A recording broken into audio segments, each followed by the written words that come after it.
that will come up is the Appreciative Inquiry comments. And I highly recommend that you go to the comments because there are two seats here, you know, right here and right here. If you want to come and sit down, come, right here.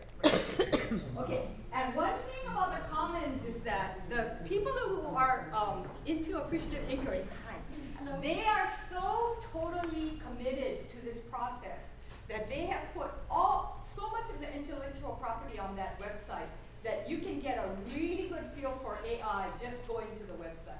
Okay, anyway, I got exposed to them. This is something that has been around for a little less than 30 years. The person who developed it is David Cooper Ryder, and he did it as part of his doctoral dissertation. Okay, and but there's a whole group of people now who, I mean, they've done it with Fortune 500 companies. A lot of consultants do this currently, you know, use Appreciative Inquiry for their different, the work they do with clients, okay? So, what is AI? Well, AI is, one of the things about it is that there's this component of, you know, we really need to recognize you have to be in the process of appreciation or valuing, and recognizing that there is that the best of people and the best in the world. You know, this really to appreciate that.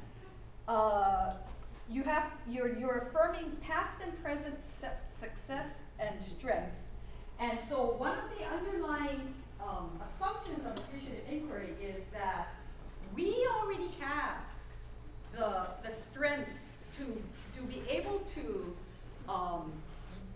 use those strengths to form the foundation upon which we can build a better, in many instances, a better organization. But I'm going to pump that out for you people and say, in this instance, to build a better world in terms of peace. Okay? So that's what they would say, that we already have what it takes to do that. It's just a matter of us focusing, all right?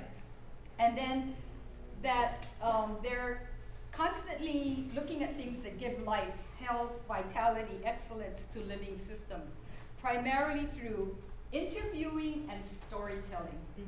And you get the best of the past and the present. And that's another element that I really liked about it. There is this element of telling your story, okay, that is really wonderful, so that in the end, one of the things that happens is you hear everybody's voice. Okay, so then there's the inquiry part. That's the appreciate. Then there's the inquiry part, which is the act of exploration and discovery. It's to ask questions and to be open to see new potentials, possibilities, and opportunities. And so the distinctive characteristics of AI and appreciative inquiry is strengths-based. It's collaborative in every aspect because people together discover and create that which is healthy, successful, and positive. And then it's inclusive in that it wants to hear from every stakeholder in the system. And the last thing is it's generative. And that means it fosters a dialogue that cultivates scenarios and theories about what leads to good. So it's those four things. Okay, the handout I gave you talks about the 5 research-based, because of course this was developed by academics. So, you know, they do the research and they're out there, you know, proving that these assumptions are true.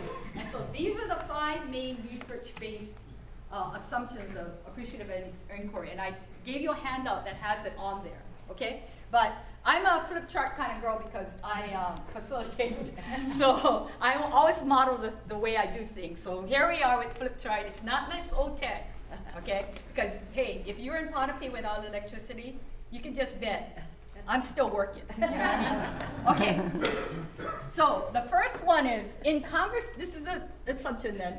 In conversations together, we create the organizational world that then we experience as normal and real.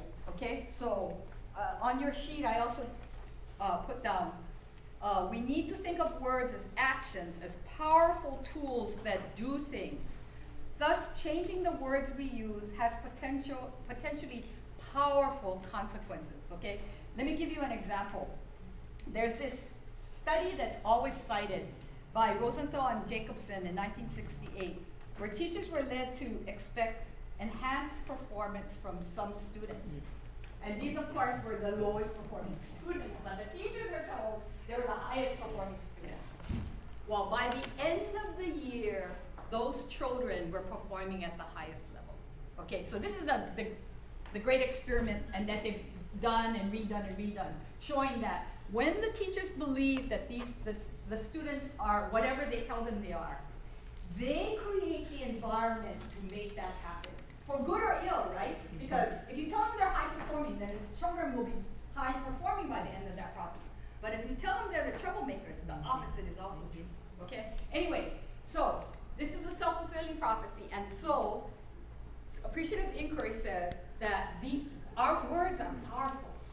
You know, they form our world. They form our reality. So keep that in mind. Words are powerful. Okay. Second one is that that's the principle of that constructionist principle. The second is the principle of simultaneity.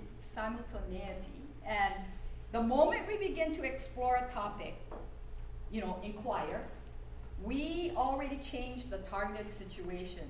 The questions we use in interviews guide the conversation, shape what people discover, and create certain images and expectations for the future. That's what that principle, the crux of it is.